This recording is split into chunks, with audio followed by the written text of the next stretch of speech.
Bonjour, c'est Gorky de la Team Radva. C'est avec un grand plaisir que je vous retrouve sur cette chaîne. J'ai eu besoin d'un certain temps pour prendre un peu de congé, pour m'éloigner un peu du numérique et me rapprocher un petit peu du soleil. Ça m'a fait beaucoup de bien. J'espère pour ceux qui ont eu des congés que vous avez pu en profiter et que personne n'est tombé malade. Je reprends cette nouvelle saison avec la présentation d'un custom sur la base d'une AK-104, mais c'est juste après ça.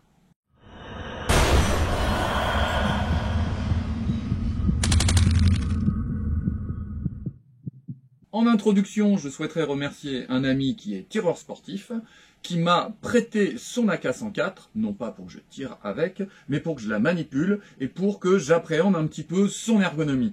En effet, vous savez que je préfère les répliques extrêmement courtes, plus faciles à utiliser, et je trouve beaucoup plus polyvalentes depuis que les upgrades nous permettent de tirer très loin, même avec des répliques courtes, eh bien, du CQB jusqu'au forestier, je trouve ça bien plus pratique lors des déplacements et des progressions. Et comme je suis très mobile et que j'aime rentrer, moi, dans les 20 mètres par rapport à la ligne des adversaires, eh bien, voilà, j'ai un petit peu de mal avec les gabarits AK-74 et du même niveau.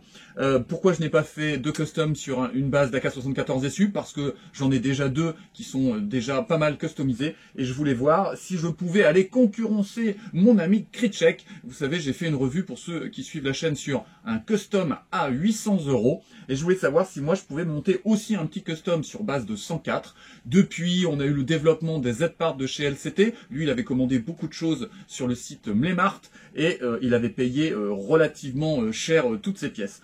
Ensuite, son custom à lui était relativement lourd et moi je trouvais plutôt difficile à jouer. Il l'a emmené quelques fois en partie, puisqu'il a monté dessus en plus un interne relativement efficace, mais pour l'avoir manipulé, moi j'ai trouvé que c'était un petit peu lourd et pas forcément très facile. Bien, donc mes lignes c'était être sous les 800 € et bien sûr le plus léger possible pour que ce soit le moins pénible à manipuler. Alors, j'ai choisi une AK-104 de la marque LCT, je vous la mets à l'écran. Pourquoi? Parce que cette marque va permettre d'installer d'abord toutes les séries Z, toutes les parties de custom externe qui sont faites pour cette réplique, donc il n'y aura pas à jouer de la Dremel, de la Linde, de la Meuleuse, etc. C'est pas mon goût, et souvent quand on fait ça, on arrive à des petites approximations sur l'installation des pièces. C'est aussi une marque qui va pouvoir intégrer des pièces 5KU et CIMA relativement facilement, donc quand on veut faire un custom, quand on achète la pièce de base, la réplique, c'est toujours intéressant de se renseigner sur la facilité que l'on aura ensuite de travailler sur les pièces. Alors on est sur une ligne budgétaire assez chère, hein, puisque moi j'ai dû acheter cette réplique sur Gunfire à 345,39 € à peu près, donc on est déjà sur quelque chose de relativement onéreux. Par ailleurs, je vous l'ai mise à l'écran, moi je la trouve affreuse. Alors, elle a un côté compacté, ni grande, ni longue. Elle a une crosse en ABS à l'arrière rabattable que je trouve très très moche, qui est ici sur la table, on en parlera tout à l'heure. Bien, donc le custom, le voilà, ici. Là, on est sur quelque chose qui est entièrement abouti et je vais pouvoir vous détailler l'ensemble des pièces. Je vous fais un petit travelling rapide sur ce que j'ai choisi de faire. Voilà.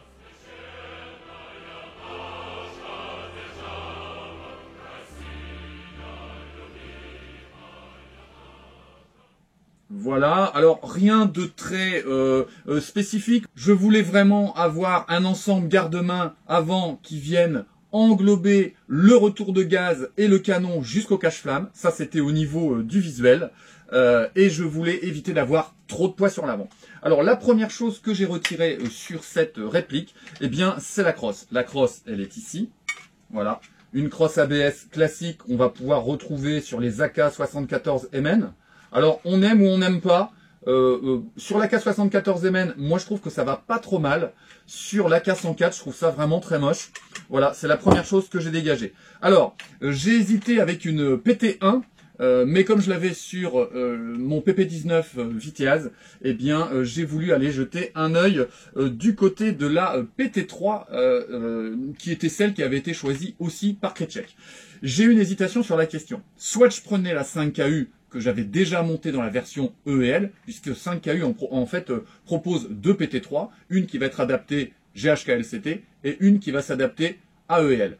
Alors c'est vrai que je l'ai monté sur le corps d'une vieille réplique EEL, Et c'est peut-être le corps de la réplique et les systèmes de rétention, de fermeture de crosse qui sont vieillissants.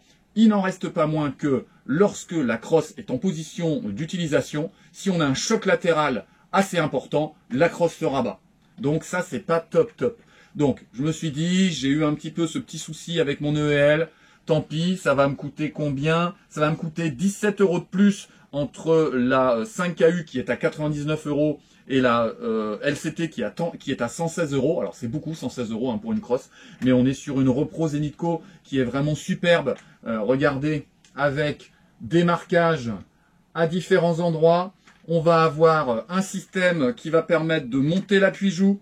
Sur le dessus, on dévisse et on va pouvoir faire varier la longueur de la crosse de manière relativement aisée. Et ensuite, ça se reverrouille en dessous, ce qui permet vraiment, vous voyez, avec cette petite vis ici, d'avoir une stabilisation parfaite de la crosse et d'avoir un réglage à l'ergonomie du corps qui est très efficace. C'est une crosse qui va intégrer naturellement une boucle sur le dessous, ici, pour avoir une prise 1 point. Moi, vous verrez, je vous montrerai tout à l'heure, j'ai rajouté un dispositif supplémentaire pour avoir cette attache un petit peu plus en avant de la réplique pour la remonter comme est taille moyenne sur mon corps.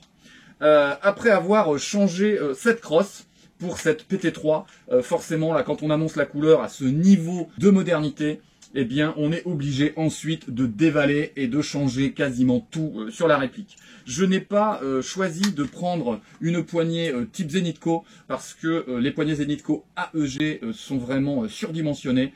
Moi, j'ai une petite main, c'est assez désagréable et c'est valable, on va dire, quand on prend une GHK et qu'on va monter une poignée qui est relativement fine, quasiment aux cotes RS parce qu'il n'y a pas à mettre de moteur dessus, quoi. Hein. Donc, pour ceux qui ne connaissent pas GHK, sur une réplique à gaz, donc il n'y a pas de moteur. Donc même en fait on peut parfois monter du Zenitco RS sur ce genre de réplique. Donc là j'ai monté une petite poignée Sima sans prétention, mais qui va me permettre d'adapter ici, vous voyez, il y a une pièce ici qui va me permettre d'accrocher ma sangle 1 point sur le côté très facilement.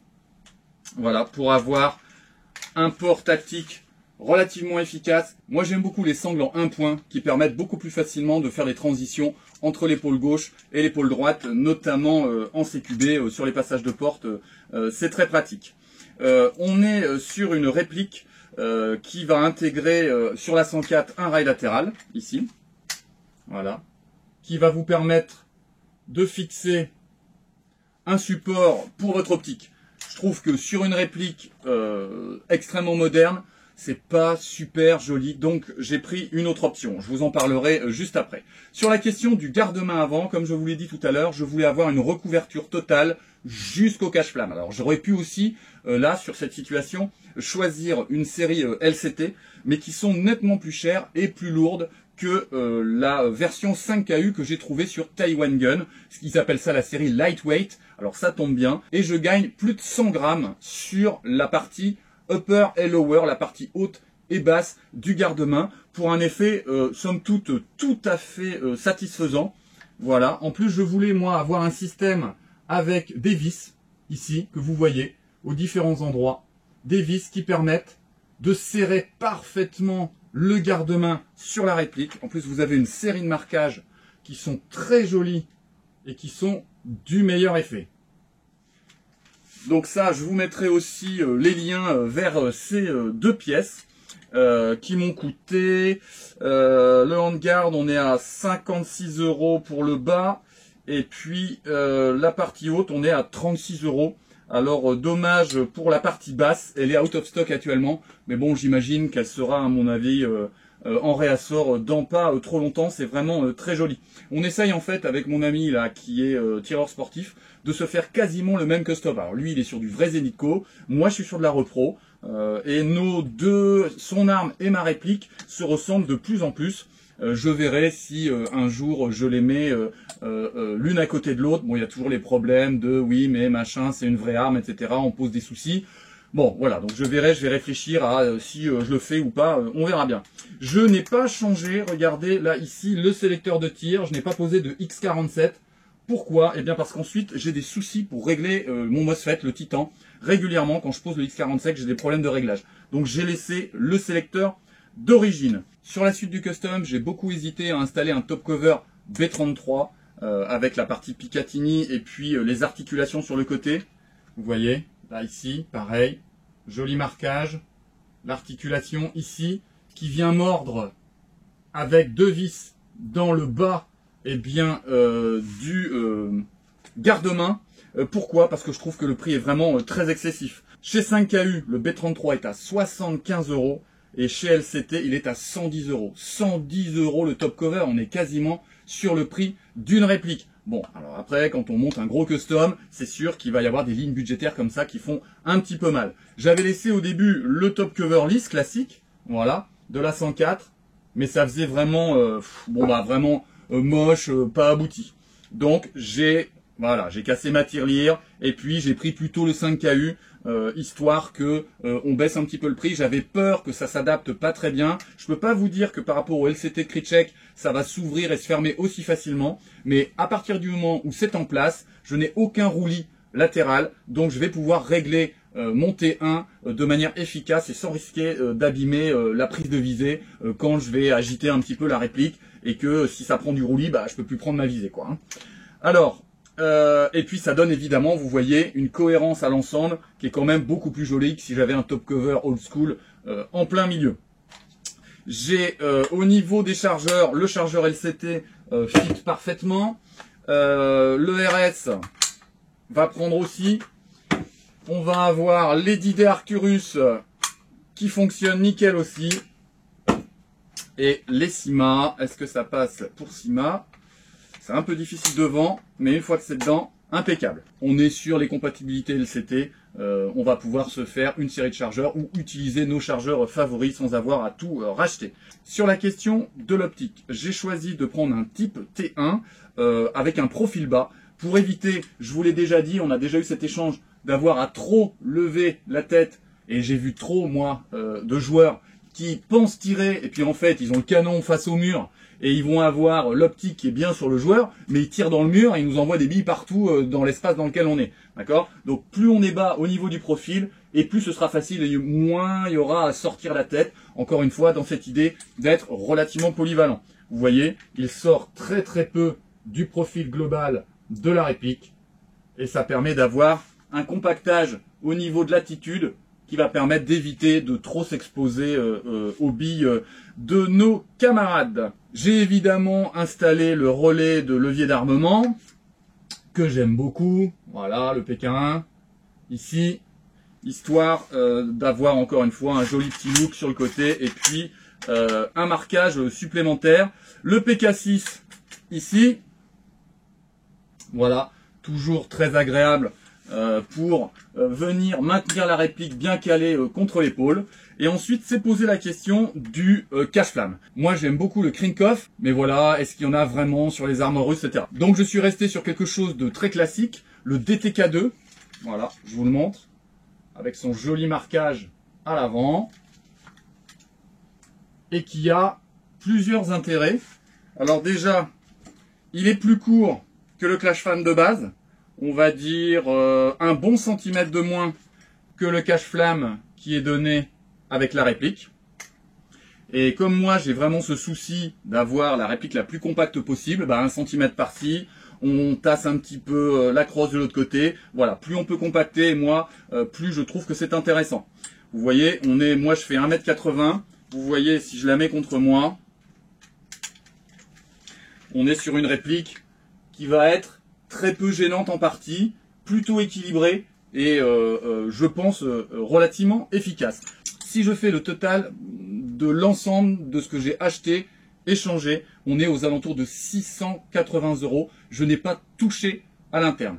Bien sûr, si on fait un interne du même type que celui de Kryczek, on va rajouter à peu près 70 €. Lui, il va changer le moteur, l'appui, et puis en gros pas grand chose de plus. Il garde beaucoup de choses au niveau de la gearbox et il garde le canon. Moi j'aime beaucoup jouer avec un MOSFET Titan, donc tout de suite ça fait monter beaucoup plus rapidement le custom. Je suis de toute façon nettement en dessous des 800 € avec cette réplique, donc je considère que j'ai rempli mon contrat, j'ai réussi à compacter le budget. Ça reste très cher pour une réplique d'Airsoft. Mais moi je trouve le résultat magnifique. On va lui mettre un petit chargeur gaufré de chez Didet Arcturus pour qu'il soit au top. Et je suis pressé d'aller de nouveau le jouer sur les terrains.